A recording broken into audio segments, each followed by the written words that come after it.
It's a really tiny object. It's called a strickle pricker, and that would have been used at hay time. And we just have the one, and that sort of reflects everything about, hay time at that time and the people coming together and working together. You're listening to Come Here, the podcast for and about heritage attractions, where you can discover somewhere worth visiting. I'm your host, Dr. Liz Drury, a freelance voiceover artist with a background in archaeology, specialising in voiceover for the heritage sector. Each week, I chat to someone from a different museum, historic site, gallery or cultural space about why you should visit, and exactly what you can expect when you get there. Fiona Rocher is the manager of the Dales Countryside Museum in Hawes in North Yorkshire. It spans the history of the Dales from prehistory through to more modern times. Thank you very much for joining me on the podcast today, Fiona. You're welcome. It's nice to meet you, Liz. So can you just briefly introduce yourself and tell us what your role is? Yeah, so I'm Fiona and I'm the museum manager at the Dales Countryside Museum. We're part of the Yorkshire Dales National Park Authority and we're based in Hawes. And what does a typical day look like for you, if there is such a thing? Yeah, there isn't really such a thing. So get involved in all sorts of different things. There is no typical day. It could be meeting people who want to donate things. It could be working on funding bids. We're quite a small team. So we sort of co-create exhibitions with artists. So it might be planning, that sort of thing. We get school groups and lots of family visitors, so it's we do a lot of planning, trying to make sure that things, we improve things and we learn from what's all the feedback that we get. So there's a lot of reflection and a lot of planning, I think, is the sort of bulk of it. Yeah. So tell me about the museum. That the building itself is historic in its own right, isn't it? It is, yeah. So we're based in what was the former Hawes railway station. So it was a Midland railway station style, so it's really attractive. And then we've got a sort of really light, airy contemporary extension that went on about 20 years ago now. And that's given us loads of space for exhibitions and sort of lots of activities in event space. Yeah. It's a lovely site, and it's just on the edge of Hawes in Wensleydale. So how long has the museum been in existence? So it was established in 1979 by Mary Hartley and Joan Ingleby, working with the local council at that time. It's been here. It's coming up for 50 years soon. So we're going to have an anniversary celebration at that point. Yeah. Oh, that'll be a good time to come and visit. Definitely, yeah. So tell me what you've got inside the museum. What were people going to see when they come? Okay, so we sort of span the whole gambit, if you like. We go from prehistory right through to the present day. So when you arrive, we've got a sort of introductory area that talks about the archaeology of the area of the Yorkshire Dales, and so we've got beautiful artefacts in there from prehistoric times. And then we're sort of creating a new space within there that's going to be a little bit, just a bit of a time gallery, really, helping to put the Dales into sort of a bit of a wider context. And then we have railway carriages, and they're full of things relating to community life, transport and communications, early tourism and school life and family life in there. We've got an outdoor trail, so people can go and have fun outside. We've got traditional games and different things like that, but also Providence Mine Wheel, which was from Kettlewell, and that's linked to lead mining. So we've got things that relate, artefacts that relate to the history of the area, but also sculptures that relate to different themes outside. So it's quite a nice space. We've got sort of an active end for families, and then also a bit more of a quieter, reflective end. And then when you come back into the building, we've got a temporary exhibition space that we have about 3 or 4 temporary exhibitions every year. And then also quite a big gallery, which used to be sort of in its working day, it would have been the goods shed where the trains came through. Yeah. And we've got 3 levels on there. So one's sort of focusing on how sustainable village life would have been. So we've got blacksmiths and tinsmiths and different crafts within that section, and then a section on lead mining itself that connects with the outdoor exhibits. And also upstairs we've got a beautiful textile gallery. That's one of our most iconic collections up there, which are the knitting sticks that would have been used in this area, and we also collect knitting sticks from outside the area as well. And then farming, we've got a farming section that leads through to sort of field to farmhouse, if you like, with all the different things in between to do with cheese making and butter making as well. Yeah. So where have all the artefacts come from? Are they all locally sourced, and are people still bringing you stuff? Yes. So the original collection was started by Mary Hartley with Ella Pontefract and then subsequently Joan Ingleby. They were sort of literary partners, you might describe them, and they were writing books about the area, about the Yorkshire Dales. And through the books, they were going out to meet farmers, go to workshops, and just generally sort of exploring the different artefacts that were around sort of between the 1940s and 50s, and really looking into some of the working practices. So as they were chatting to people began offering them things, and I think that was the start really of the private collection. They did go to a sale in Laban, and they purchased a really beautiful pack horse collar. That was one of the first objects that they collected themselves. And they were really passionate about not letting the objects from this area, be taken into other museums in other areas. So they wanted to set up their own collection. So that's how it established originally. And then since then, people have been really generous in donating items or sometimes loaning them for fixed periods. Yeah. And we still get people coming today who are really interested in donating, whether it's family objects or things that have been passed to them. And everything connects with the Yorkshire Dales, so that's our collecting area. Yeah. So do you have a personal favourite object or part of the museum? I think one of the sort of, it sounds like it's a really tiny object, but it's called a strickle pricker, and that would have been used at hay time. And we just have the one. And to say that was probably used throughout the Dales through hay time, that's really precious that we've just got that one tiny little object. So I'd love that one, and that sort of reflects everything about hay time at that time and the people coming together and working together. Yeah.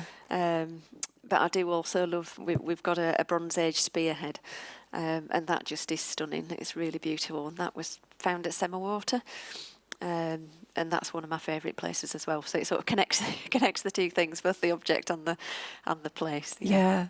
And are there objects or parts of the museum that the visitors consistently say they like the most? A lot of the families that come, they love the train. So you can actually climb aboard the railway carriages, and all of the displays are in there. I think that's one of the things that comes back on the feedback a lot, that they really love the train to go through there.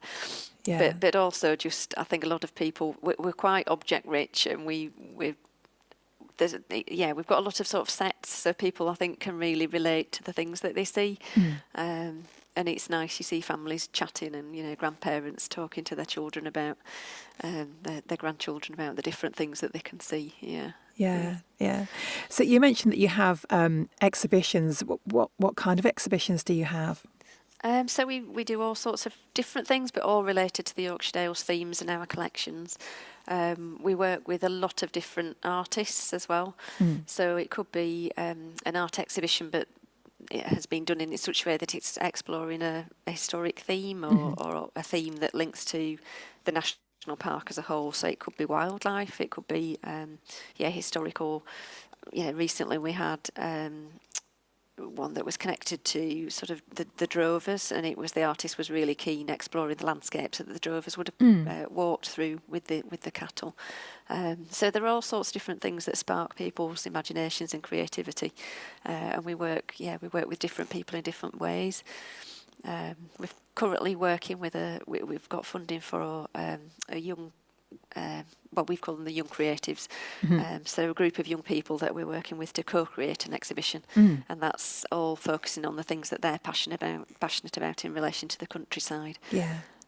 So yeah, lots of different ways. The current one that's on display currently is Middle of Somewhere, and that's working with Jo Coates. So she's a visually engaged artist, socially very, very socially aware, and she's been focusing on things like climate change and impact on young people, relating to housing or the opportunities for careers or jobs.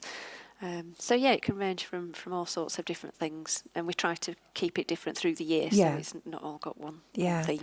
Yeah. And do you have special events as well? We do, yeah. We've got a year-long events programme, around about 70 events this year, I think. Wow. So we have all sorts of different things, whether it's walks that go out from the museum and sort of, help to connect the collections with the landscape. It could be talks. We do special events, so workshops where we work with, again, probably with artists or craftspeople. So we might do sort of a Dales glove study day, or quilting, or printing. Mary Hartley, who was the founder, she was an artist herself, and in the books that she created, she printed little tiny bits at the forward and then at the chapter headings. And so we've got her wood blocks. So we do always try to sort of reflect the collection and reflect her work, if you like. Yeah. So we do quite a bit around the idea of printing and then being creative through print related to the collections. Yeah. So lots of different events through the year for different interests and abilities, and all sorts of different audiences. So how family friendly are you? What is there for children to do?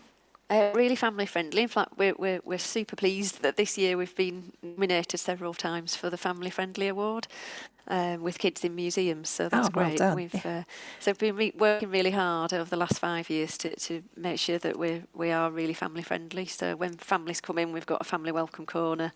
We've got Cyril the squirrel, who is our family mascot, and he features in all of the different things for families.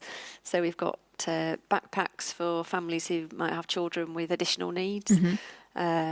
We have all sorts of different things around the site for them to do that are sort of hands-on interactives. Things like age-related lanyards, so that just helps families, gives them little prompts for activities they can do as they go around the museum, but isn't prescriptive. They can just use that as and when they want to. Lots of dressing up, and as I say, the in terms of the events, we have through the school holidays, we've got hands-on history events and also sort of family-friendly events and activities that are free, so families can come in and take part in those.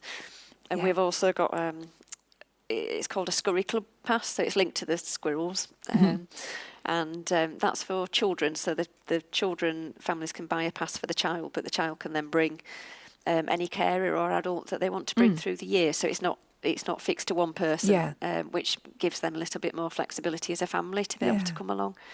Hopefully we I think families are certainly feeding back to us that we are super family friendly at the moment. And how accessible is the museum for people with mobility issues?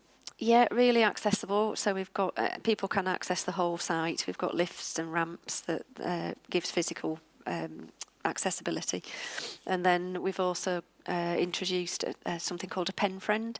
So if you've got a visual impairment, you can use the pen friend to listen to a label. It's an audio descriptive label. In fact, we just had a group this week, a visually impaired group, who came, and we were sort of working with them to trial different things, and they've given us some lovely feedback on how accessible, how much they enjoyed the visit. So that's great, yeah. So we're trying, and again, in the same way that we've been trying to work on the family friendly, we're working on the accessibility side as well, Yeah. Can visitors bring their dogs in? Assistance dogs definitely welcome. You can bring dogs into the shop and into the sort of outside cafe area, but also what we offer is it's called a dog owner's shared ticket. So because we get a lot of people walking obviously with their dogs, we say to them, if they buy the one ticket, and then one might need to sit outside with the dog, but they're not having to buy the two tickets because we know that their time will be a bit limited. So that's the dog owner's ticket that we offer for them. Oh, that's a really, really nice idea. I don't think I've heard of anyone else doing that. So have you got a most memorable moment since you've been working there? I think I've got a few really, but the biggest one probably was meeting Mary when I first started work. Probably the second one was Prince Charles at the time came out and did our topping out ceremony on the new build, and so that was really lovely. That was quite an interesting. And then more recently we had Countryfowl here, and so that was really different. Being filmed for Countryfowl, that was really different. So yeah, there've been loads of memorable things through the time that I've been here, but they're probably a few of the most memorable. Yeah. So what goes on behind the scenes that visitors perhaps don't see? All sorts of work. So we've got a big store that's actually underneath our exhibition hall, and in there we'll sort of manage all of the procedures and processes linked to collecting. So if we've got objects being donated, we'll have all the paperwork down there. We'll be cataloguing everything, making sure they're marked with their unique number that we give to them. We do a lot of collections checking. So we've got a big volunteer team who help us because we're quite a small sort of paid team, and they come in order to do things like textile checks for us. We've got a lady who comes in and she's twice a week helping on the catalogue to research, add more information to the catalogue that's online, and all the as you say, all the things that people might not see, and occasionally we'll do sort of behind the scenes tours. But most of the time, that's all things that people don't get to see. Yeah. What would you say are some of the biggest challenges that you face as a museum? I don't know. I mean, a lot of people will say funding, but we do try to, because we're part of the Yorkshire Dales National Park Authority. I think we're quite lucky in that we're relatively stable on that front. So probably the biggest challenge is actually applying for funding for bigger projects. And enabling us to do things that we want to do that are a little bit different and over and above the everyday work that we do. So like the Young Creatives that I was just talking about, we've been working with Art Fund, which is an organisation who supports museums and galleries. So we've been working with them on that, and just keeping applying for funding that might enable you to do slightly different exhibitions. So one of the things that we've been working towards recently is being able to loan material in from other bigger organisations, not only for us to be able to sort of put our collections into a different context, but also to be able to host material that people in this area, we're sort of very rurally isolated really, and to bring material in that they might not otherwise see. So we've just being given funding in relation to a project for 2027. So we're working with a photographer on a subject around Daughters of the Dales.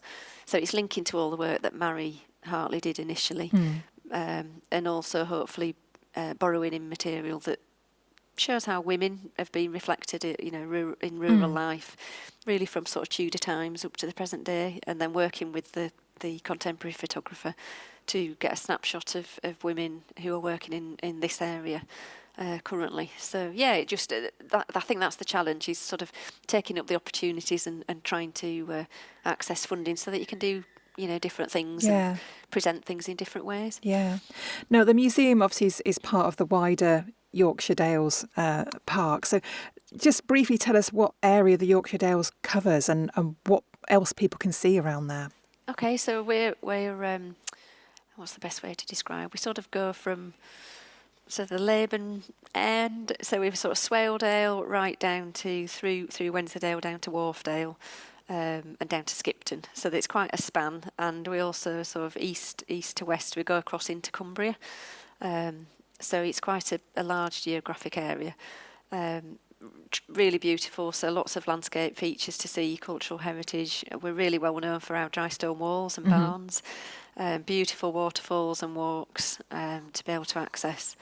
And then we have visitor centres as National Park, visitor centres dotted throughout the area, so that there's always support and help for people who are visiting.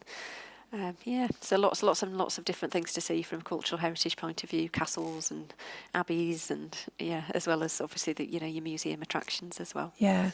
Would you say there's a best time of year to visit? It's honestly, I think throughout the year the seasons have just extended so much. And the Yorkshire Dales were a dark skies reserve, so you could come in February and you'd be able to take part in events linking to the Dark Skies Festival, which we take part in as well. Yeah. So I think any time really. It's very busy with families, obviously. We do see sort of a bit of a shift in audiences. Lots of families in the summer, and then you get people, who might want to come at quieter times, are slightly more out of season. And we are open all year round, so you can visit, any time of the year really. Yeah. And what's the cost to visit the museum?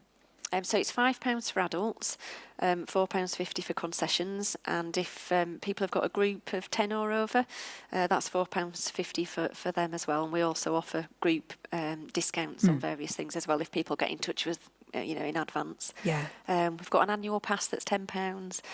A friend's membership, so you can become a friend of the museum and come along to talks and different activities, and that's £10 a year. And then the Scurry Club pass, that's £10 a year as well. So. Yeah. Oh, sounds like a bargain. So finally, Fiona, what do you love most about your job and where you work? I love the area. It's just so beautiful, and I think once you're here, it's very difficult to leave. But I think mostly the people that we get to work with and the collections. We've got a lovely team working here, and just all the different people that we get to work with, whether it's people who are coming in to donate things, whether it's artists, teachers, people that we're engaging with in different ways. I think that just makes the job so different. One day is always different to the next. And I think that's the biggest thing that I love about it. Yeah. Yeah. Lovely. Well, thank you very much for being my guest. No, thank you. Thanks for having me on. Thanks for listening to Come Here. If you know a heritage attraction that would love to be featured, or you have a suggestion for somewhere you'd like me to cover, I'd love to hear from you. To find my email address and find out more about me, pop to my website at lizdrury.com. If you've enjoyed this episode, please do subscribe, rate and review the show. It really helps other people to find it. See you next time, and come and discover somewhere else worth visiting.